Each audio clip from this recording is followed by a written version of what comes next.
Jean-Claude Métance, responsable de la CNEAC, qui a un stand qui est vraiment très explicite sur toutes ces activités, qui sont toutes des activités ludiques de l'ASCC, mais avec quand même des activités qui sont vraiment utiles à l'homme, comme par exemple celle de chiens visiteurs. Ça, c'est quand même une activité qui est extraordinaire, dont vous pouvez peut-être nous parler un petit peu plus en détail, avec les chiens visiteurs pour les enfants malades, pour les personnes âgées, et aussi quelque chose qui est relativement nouveau, pas complètement, mais relativement, qui existe depuis quelques années, c'est les visiteurs de prison. Absolument.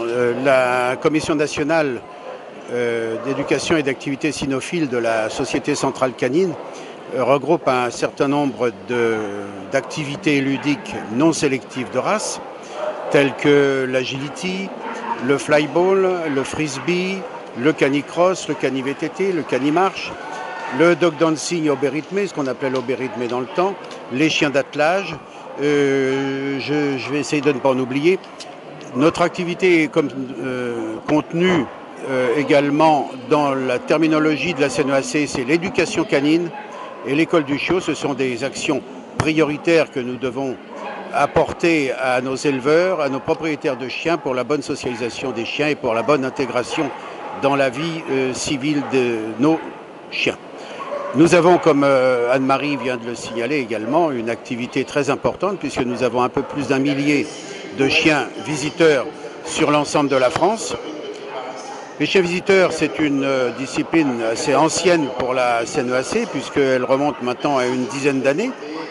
Elle est sous la responsabilité de notre responsable groupe de travail, Éric Trivolin, et de 4 autres personnes qui font partie de ce groupe de travail.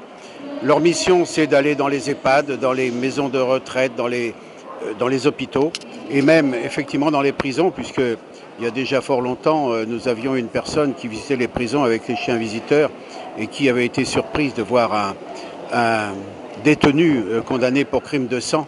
Lorsqu'il a vu un chien, s'est mis à le caresser et il en pleurait, tellement il était content de pouvoir avoir un contact physique avec un animal. Donc ce sont des activités très importantes, très prenantes, qui croissent d'année en année. Je pense notamment à l'agility, au dancing dog, au canicross, avec lequel nous avons des accords avec la FFST et la FSLC, donc des fédérations nationales avec qui nous avons des partenariats pour l'organisation de nos concours et une réciprocité. Et on peut se réjouir de l'appui de la Société centrale canine pour nos activités qui se développent de manière très harmonieuse et très importante puisqu'on assiste à une progression de l'ordre de 6 à 10% tous les ans. Alors on pourrait peut-être parler aussi un petit peu de l'agility, parce que quand on va à des championnats d'agility, c'est vraiment quelque chose à quoi on ne s'attend pas du tout, parce qu'il y a une ambiance vraiment extraordinaire, assez sportive, il faut dire. Peut-être parce que les points en agility se gagnent de façon extrêmement nette. Il n'y a pas de jugement subjectif. Hein. C'est vraiment le point, il est acquis ou il n'est pas acquis. La barre est tombée ou elle n'est pas tombée. Le chien a franchi l'obstacle ou il ne l'a pas franchi. Mais il y a absolument une ambiance extraordinaire dans tous ces championnats. Est-ce que vous pouvez nous en dire un petit peu plus et peut-être le championnat des jeunes aussi? Bien sûr, c'est un point que j'affectionne particulièrement, entre autres bien entendu, mais que j'affectionne particulièrement parce que l'agility est apparu en France dans les années 1988, promotionné par mon prédécesseur et ami Jean-Paul Petit-Didier, qui s'est énormément investi pour le développement de cette discipline. Nous avons été les premiers à mettre en place une licence pour la pratique de ce sport canin.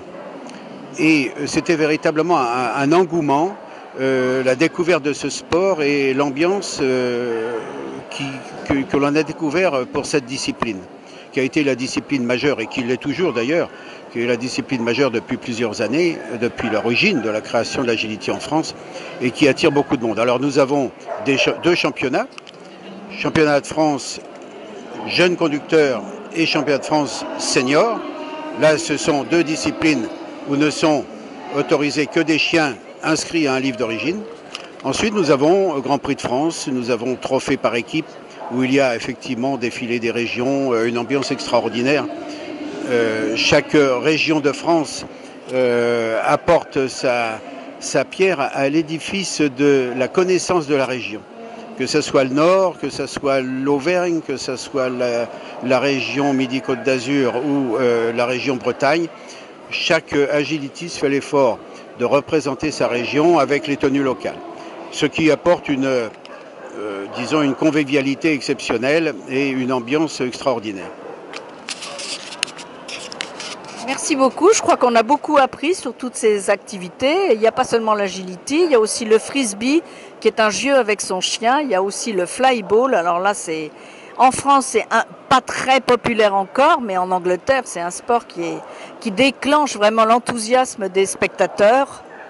Alors, il y a des précautions à prendre pour les chiens aussi en ce qui concerne le flyball, je crois. Oui, le flyball, c'est une dénomination anglaise et comme son nom le spécifie, c'est une discipline qui nous vient des pays anglo-saxons qui, eux, quand cette discipline a été créée, étaient peut-être un petit peu moins attentifs aux problèmes que pouvait poser ce sport vis-à-vis de la santé des chiens. Donc nous avons, grâce à nos vétérinaires conseils, modifié et adapté ce règlement à la France, de manière à ce que, en ce qui concerne le flyball, tout au moins, de manière à ce que les chiens ne fassent pas de mouvements trop violents. Et cela nécessite bien entendu un échauffement préalable, que ce soit pour le flyball, pour le frisbee. Le flyball, là aussi, c'est une discipline importante, où nous avons pratiquement 8 à 900, je crois que c'est 900 licenciés en France. En agility, on en a 12 000. En dog dancing, on en a 1000. Chien visiteur, à peu près 1000. Le frisbee est une activité beaucoup plus récente et un petit peu moins connue, mais qui sert beaucoup à l'entraînement des chiens également. Le dog dancing, je l'ai dit, et puis le cani VTT, cani cross, cani marche, où nous avons 900 licenciés à peu près. Chien visiteur, je l'ai dit, c'est plus de 1000 personnes qui s'intéressent à cette discipline. Et puis notre gros terrain d'action et notre discipline la plus importante au niveau chien, c'est l'éducation canine, où nous avons 9000 licenciés.